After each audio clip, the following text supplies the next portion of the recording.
Can we all please make it a point to cure a leper today? A leper, you say? Yes, a leper.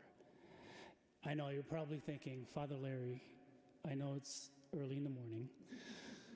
You should have seen me at 6:30 this morning, but it's early in the morning. You're probably losing your mind.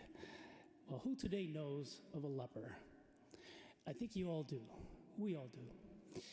In Jesus' time, a leper was anyone who had some affliction that had no apparent cause or cure.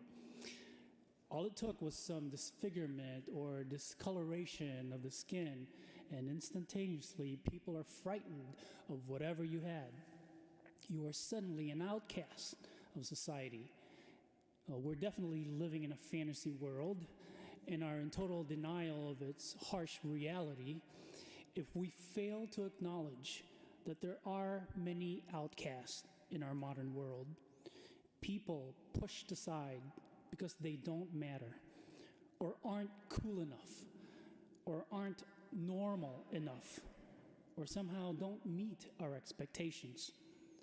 There are many people whose beliefs and attitudes and shortcomings repel us, that we just have to keep our distance, and it's not even because of COVID. And there are many people isolated by fear, hurt, or disappointment, and people who consider their conditions as shameful. They are the lepers of today, and none of us is really immune to being one. Now just think about addictions, mental illnesses, and even poverty. How many of us, quite honestly, how many of us would be comfortable telling our employer about our depression, or revealing to our family our dependence on drugs or alcohol? Or if we're hitting rough times economically, how many of us would be able to hold our heads high if we couldn't feed our family or pay the mortgage, and therefore have to go to a food bank or work a minimum wage job? Think of all our brothers and sisters also who have to hide their sexual orientation for fear of being rejected by their own family, by their own blood. These all cause stigma. They evoke a sense of shame, and thereby making these individuals feel like lepers, unwanted and unloved. Just as Jesus showed compassion towards people that society instinctively ignored or shunned, well, we too must do our best to practice the same radical inclusiveness as he did.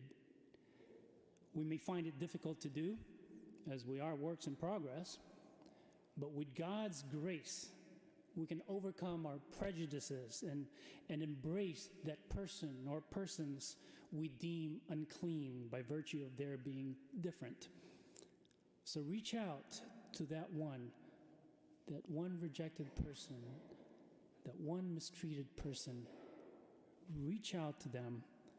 Recognize them with a simple greeting. Treat them with respect and dignity. Make them feel wanted. Make them feel that they and what they have to offer are welcome. Only then will you find the beginning of your own healing. Hello, OLPH. My name is Mary Lynn Januszewski, and I'm the Director of Finance and Operations at Our Lady of Perpetual Help Parish in Glenview, Illinois.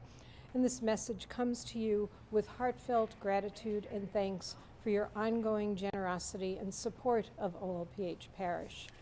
This overwhelming generosity allows us to continue to serve and to minister to the parish community in so many different ways. So thank you, OLPH, for all you do. You are much appreciated.